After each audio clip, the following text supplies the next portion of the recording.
मित्रों, आज की अतिथि श्रीमती मोहिनी मोघे को राज्य का शिखर सम्मान प्राप्त हुआ है।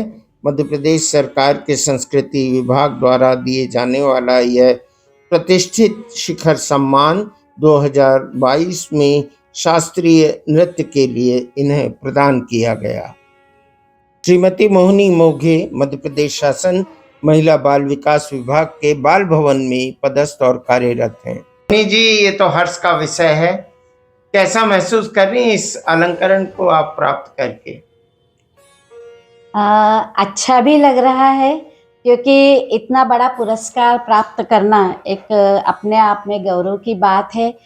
पर मैं यहाँ तक पहुँची हूँ, इसके लिए मेरे को थोड़ा सा अपने आप पे डाउट लगता है कि क्या सही में मैं ये तो सबको लगता है ये अक्सर होता है कि हम कोई चीज हासिल कर लेते हैं तो हमको ऐसा लगता है जी जी कि हम इसके योग्य थे कि नहीं थे। जी जी बिल्कुल बिल्कुल। इस ऊहापोह में न रखें, क्योंकि आपके नाम को चुनने के लिए विद्वानों की एक परिषद होती है, जिस परिषद के द्वारा आपके कार्यों का मूल्यांकन किया जाता है। तो आप अप्रत्यक्ष तौर पे क्या उन पर उंगली उठाएंगी? नहीं नहीं, बिल्कुल ऐसा कुछ नहीं तो है। स्वीकारिए, ये सम्मान बिल्कुल कला का सम्मान है। जी जी हाँ, ये कला का ही सम्मान है और मैं तो कला की छोटी सी पुजारन हूँ जी। और बचपन से अभी तक करते आ रही हूँ। तो आपने बचपन से कथक को अडॉप्ट कर लिया, ये क्यों पसंद किया आपने और किस उम्र से कर लिया था? जब मैं 6 साल की थी तो मैंने उसी समय तय कर लिया था कि मुझे, चूँकि हमारे घर में गायन का प्रचलन है, यानी ग्वालियर घराने के प्रसिद्ध गायक बाला साहब पूछवाले की मैं सबसे छोटी बेटी हूँ और मेरी सब बहनें म्यूजिक सीखने जाती थी। तो तब यार एक छोटेपन में ही हर एक बच्चे को भी लगता है ना कि नहीं यार, मेरे को इससे कुछ अलग करना है। तो उस समय से मुझे ये लगता था कि नहीं, मेरे को अलग करना है और मैं पूरे टाइम उचकती रहती थी, नाचती रहती थी घर में। तो हमारी दादी बोलती थी क्या है, बोले इधर से उधर नाचती रहती। तो फिर मैंने कहा मेरे को डांस सीखना है। और सबसे बड़ी बात ये हुई थी कि मैं एक प्रोग्राम देखने गई थी जी, सितारा देवी जी का। अच्छा, हाँ, ग्वालियर में होली के ही समय प्रोग्राम हुआ था। हाँ। और उसमें सितारा देवी जी नृत्य करने आई थी और जाकिर हुसैन जी 15 साल के थे तब, वो बजाने आए थे उनके साथ तबला। तो उनका जो डांस तो चूंकि इतना क्लिष्ट था कथक, तब समझ में नहीं आया, परंतु जो उनके होली के भाव और वो सब भंगिमाएं देखकर वो मुझे बहुत अच्छा लगा। और फिर मैंने कहा नहीं, मैं भी डांस ही सीखूंगी। और उस दिन से फिर जो शुरुआत हुई है वो अभी तक अनवरत चल रही है। ये तो आपका बड़ा रोचक सफर रहा है शुरुआती दिन का, जो सितारा देवी से आप इंस्पायर हुई। बिल्कुल बिल्कुल बिल्कुल। कि उस प्रोग्राम में म्यूजिक का प्रोग्राम था, तो उसमें एक आइटम सितारा देवी, यानी एक कार्यक्रम सितारा देवी जी का भी था। हाँ। गायन का भी था, सभी ये रहते थे प्रोग्राम। तो हम लोग बचपन से सब प्रोग्राम सुनने जाते ही थे, देखने जाते ही थे। तो यानी क्या बोलते हैं कि अच्छा तो गायन भी लगता था। हाँ। पर उस दिन डांस को देख के ऐसा लगा कि नहीं, कुछ अपन इसमें कर सकते हैं। कथक को भारतीय संस्कृति का हिस्सा बताते हुए श्रीमती मोहिनी मोघे ने बताया कि पिक्चर तो हम लोग ना के बराबर देखते थे, वो दौर ऐसा था, वो दौर ऐसा था।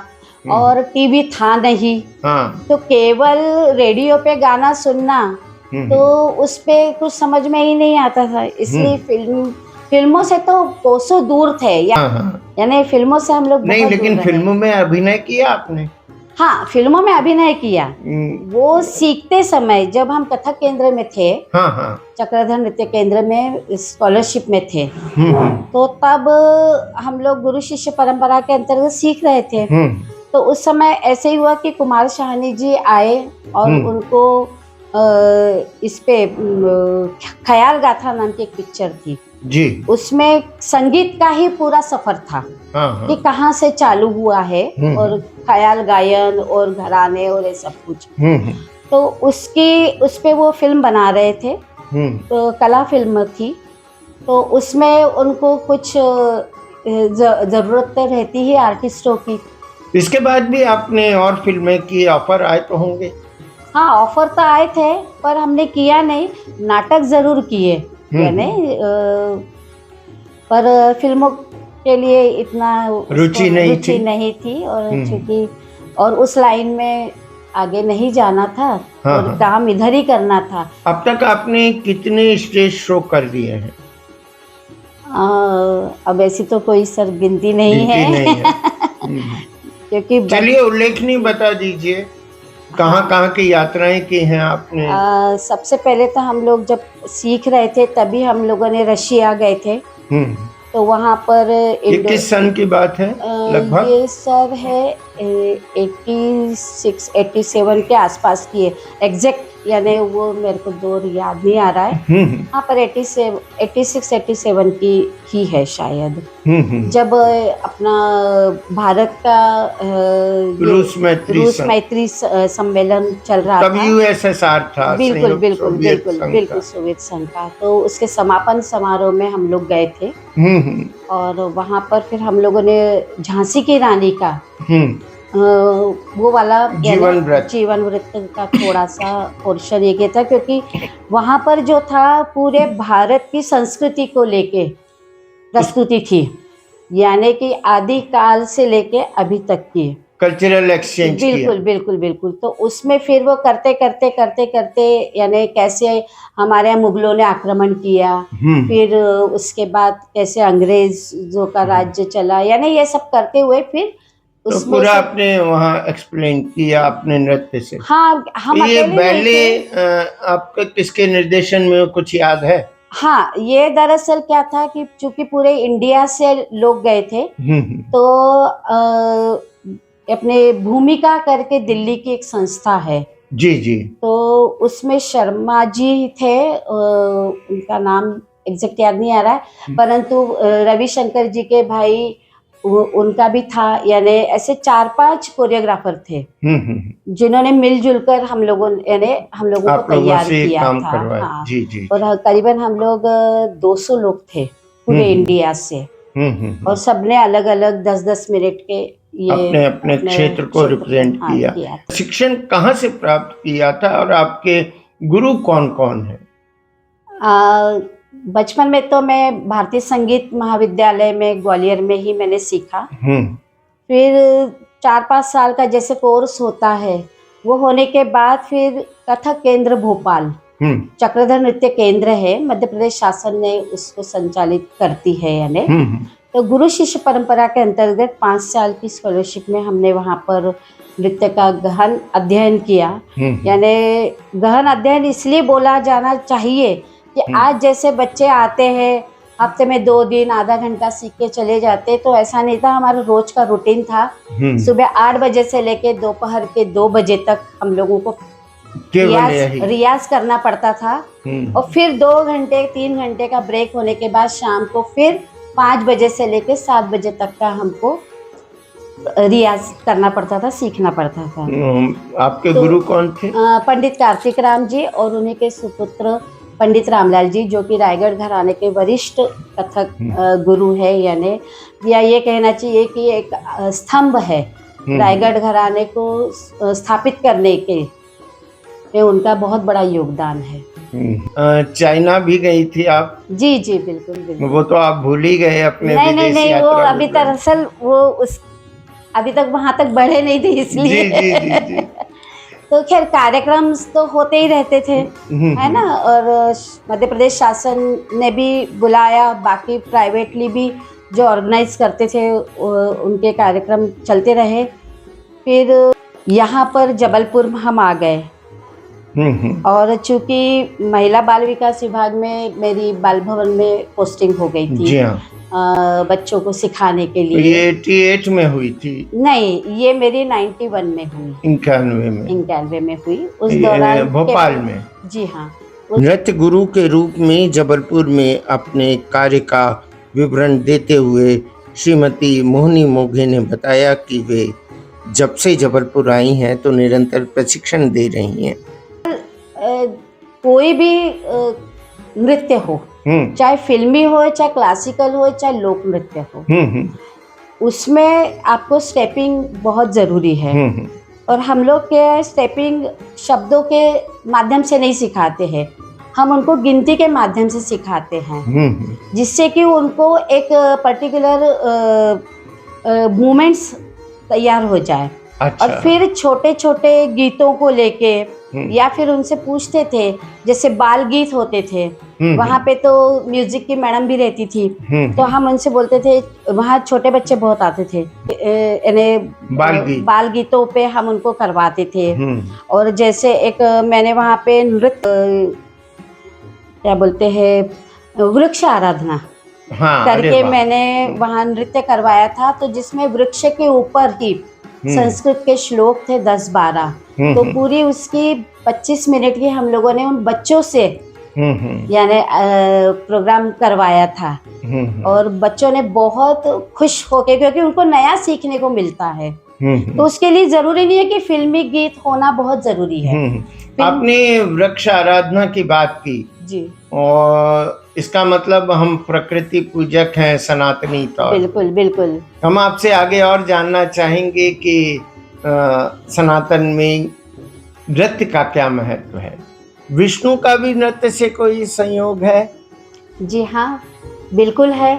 यानी कि तांडव और लास्य को तो सब लोग जानते हैं जी, परंतु तांडव और लास्य के पहले की भी एक छोटी सी सा किस्सा है कि विष्णु जब क्षीर सागर में गए और वो अपने तैर रहे थे, या कह लो क्रीड़ा कर रहे थे, तो लक्ष्मी जी बोली कि बहुत देर हो गई, आप ऊपर नहीं आए, आप नीचे क्या कर रहे थे?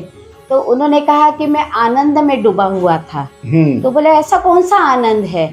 तो वो जब बोले कि मैं जब जो क्रियाएं कर रहा था, हाथों की और पैरों की या शरीर की मेरी भंगिमाएं जो संचालित हो रही थी, उस नृत्य को, उस तरंगों को मैं अनुभव कर रहा था, और उसी से नृत्य की उत्पत्ति हुई है। क्योंकि नृत्य जो है कट टू कट नहीं होता है जी, यानी इसमें जो है ये भावनाएं चलती रहती हैं जी। और उसके लिए, और एक और विष्णु की बात आपने कही है, तो एक और छोटा सा ये है कि सब लोगों ने नटराज को देखा होगा, नटराज की मूर्ति, और ये शायद बहुत कम लोगों को मालूम होगा कि नटराज की जो मूर्ति है उसके नीचे एक छोटा सा बौना बच्चा दिखता है लोगों को, पर वो बच्चा नहीं है, वो बौना राक्षस है। तो क्या हुआ कि एक बार विष्णु भगवान और शिव दोनों पृथ्वी भूतल पर आए, और उन्होंने कहा, वहाँ पर सब अपने यज्ञ और इसमें लीन थे, तो उन्होंने कहा ऋषि मुनियों की अपन परीक्षा लेते हैं। तो उन्होंने क्या किया, जंगल में अपना एक विष्णु ने मोहिनी रूप धारण किया, यानी स्त्री का रूप धारण किया। आज चूंकि महिला दिवस है इसलिए बता रही हूँ। और शिव ने पुरुष का स्वरूप धारण किया, और दोनों नृत्य करने लगे कि उनका कैसे हम भंग कर सकते हैं। वो है ना परीक्षा ले रहे थे इनकी। तो अब ऋषि मुनियों को गुस्सा आया कि भाई हम इतने तपस्या कर रहे हैं, हमारा यज्ञ चल रहा है, और ये लोग जो है पुरुष और स्त्री ये नाच रहे हैं, क्योंकि नृत्य जो है वो आकर्षित करता है, और जब आकर्षित होता है तो ज़रूरी है कि आपका ध्यान भंग तो होना ही है। तो उनको गुस्सा आया, तो उन्होंने क्या किया, अपने शक्ति से एक बौना राक्षस पैदा किया और उनके तरफ फेंक दिया कि कम से कम ये जो नृत्य में लीन है, तो उनके हाथ में जब बच्चा आएगा तो ये थोड़े से डिस्टर्ब होंगे। परंतु उन्होंने क्या किया, उसको ना देखते हुए उसको ये करके और उनके ऊपर पैर रख के एक मुद्रा धारण कर ली, और तब वो नटराज की प्रतिमा स्थापित हुई। फिर उनको समझ में आ गया कि ये साक्षात भगवान विष्णु और शिव हमारी परीक्षा ले रहे हैं, तो सभी लोग नतमस्तक हो गए थे। संवेद के साथ भारतीय नृत्यों के रिश्ते को उजागर करते हुए श्रीमती मोघे ने बताया कि देखिए क्या है कि जिस तरह से हम मानव शास्त्र को पढ़ते हैं कि पहले पृथ्वी पर मानव आया, फिर उसने इशारों से बात करना शुरू की, फिर आवाज़ें निकाली।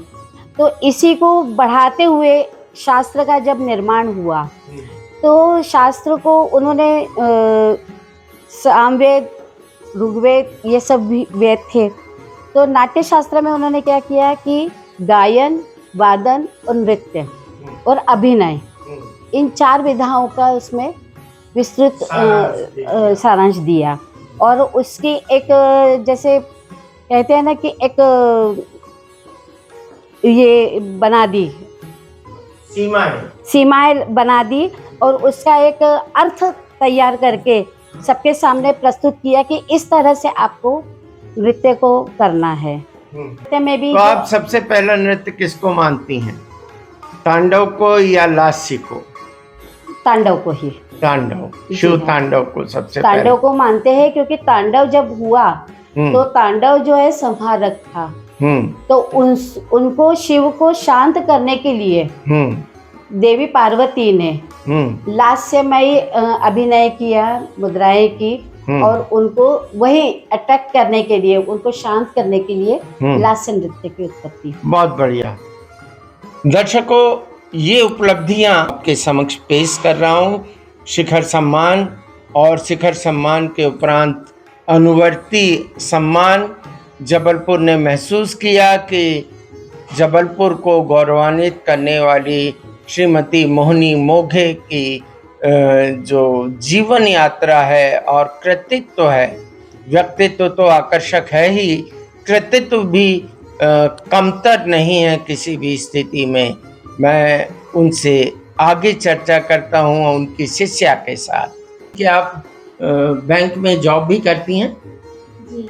किस बैंक में हैं और किस पद पे हैं? मैं यूको बैंक में हूँ, असिस्टेंट मैनेजर के पद पर काम कर रही हूँ वर्तमान में। और कथक तो बचपन से सीखा है, तो वो भी साथ में चल ही रहा है। तो वो तो कभी मैंने छोड़ा नहीं, ये सोच के कि अब जॉब लग गया है तो अब मैंने बचपन से उसको कभी as a part time hobby के रूप में नहीं उसको स्वीकारा था अपने जीवन में।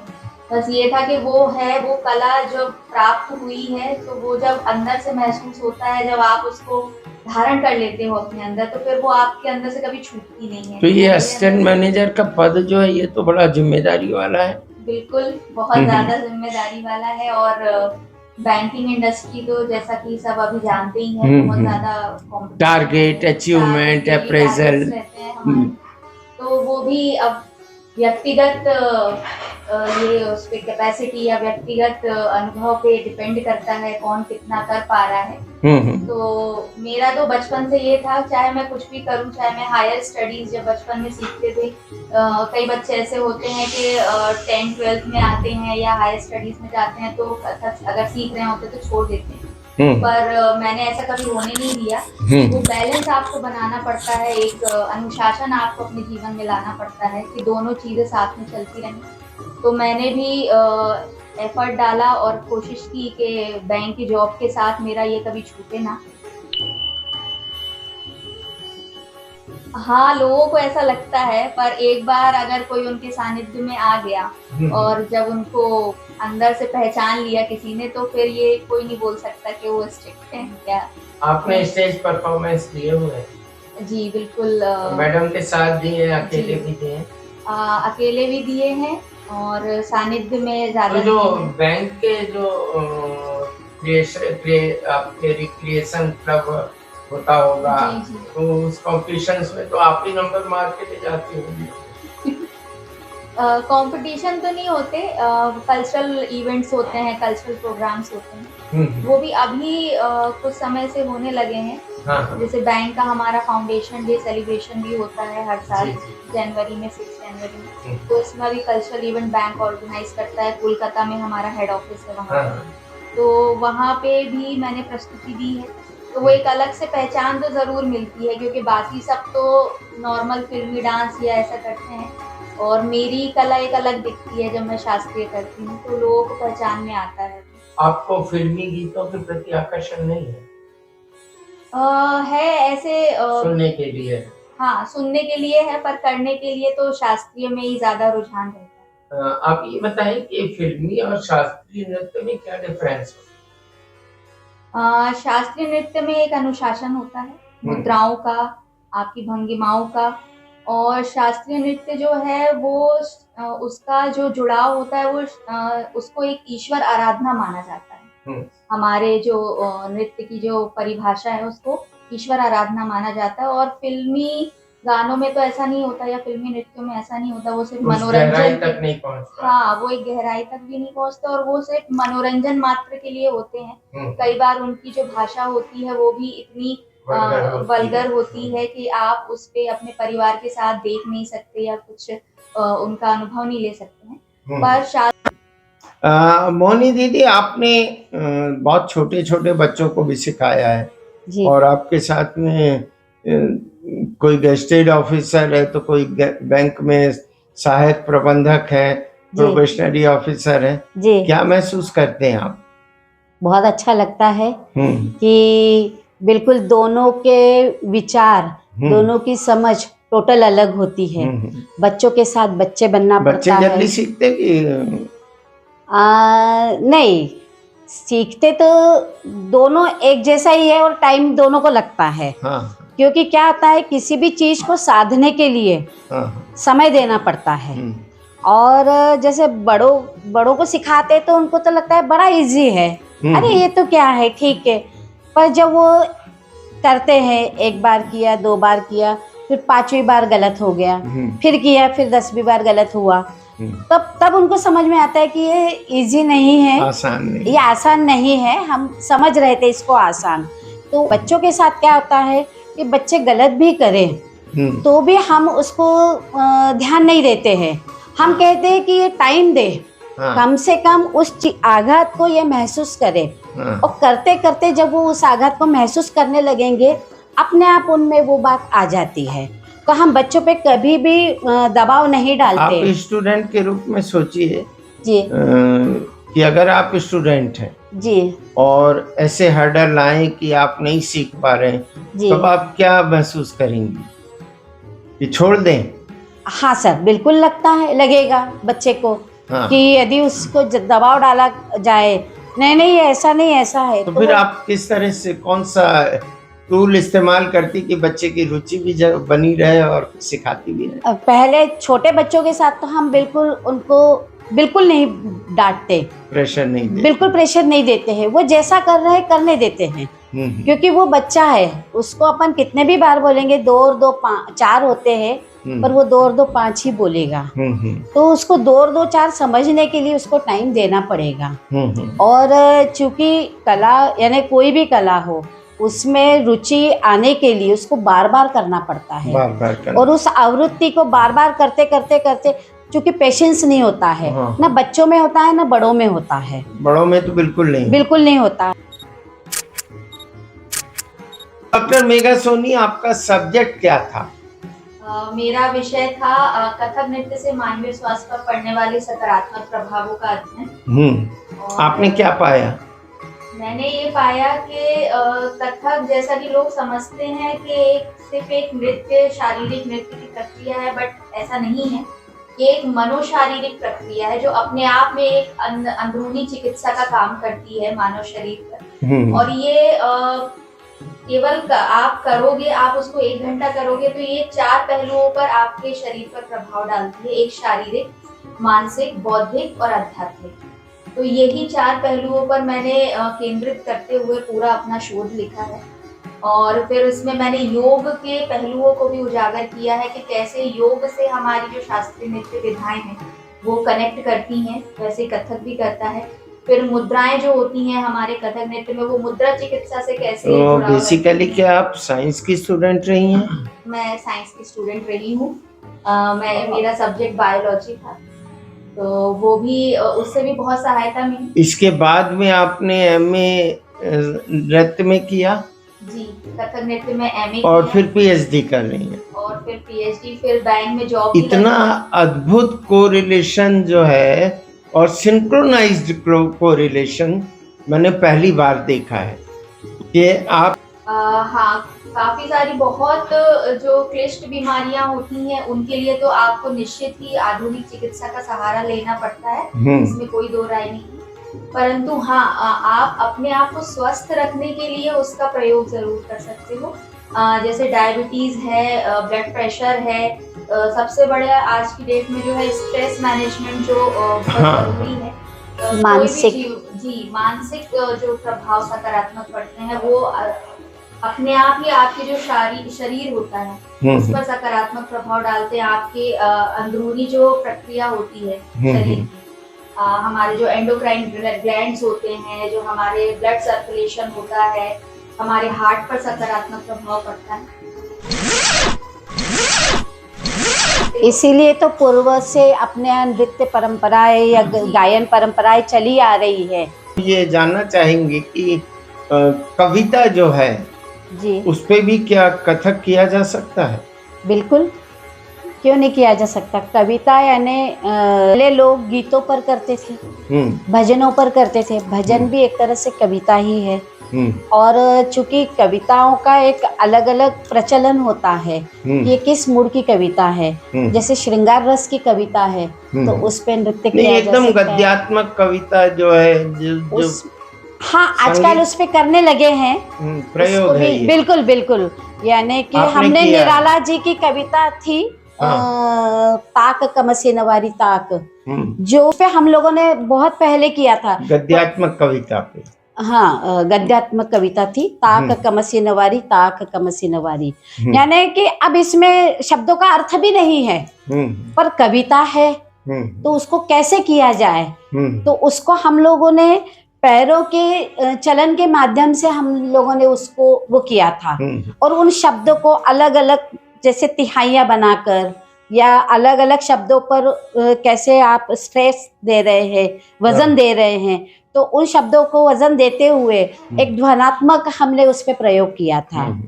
फिर पद्माकर जी के ऊपर तो हमने काम किया ही ये हुआ है। पद्माकर जी वाला मामला क्या है कि आपको बहुत कम समय मिला था और पद्माकर पे काम करना था? हाँ सर, ये कब की घटना है? ये घटना तो मुझे लगता है कि 2000 की है शायद। हाँ, 2005-06 की है। हाँ, तो क्या हुआ कि फोन आया कि आपको साहित्य सम्मेलन में पद्माकर जी के ऊपर आपको नृत्य प्रस्तुति पद्माकर की कविताओं पर। कहाँ पर करना है? ये दतिया में करना था हम लोग। हाँ, तो हमने हाँ तो बोल दिया, पर पद्माकर जी को हम यानी अब हमने कहा कैसे किया जाए। फिर कॉलेज गए, वहाँ पर हमारे परिचित थे सप्रेसर, हमने उनसे कहा कि हमें किसी हिंदी मैडम की यानी हिंदी की टीचर से मिलवा दीजिए तो हम उनसे बात कर लेंगे। तो उन्होंने वहाँ की मैडम को मिलवाया। फिर उन्होंने एक छोटी सी पद्माकर जी की कविताएं दी, तो किताब दी, तो उसमें 5-6 कविताएं जो थी तो उसको हमने लिया। अब चूंकि नृत्य अभिव्यक्ति करने के लिए उसका अर्थ मालूम होना बहुत ज़रूरी है, नहीं तो आप उसके साथ न्याय नहीं कर सकते हैं।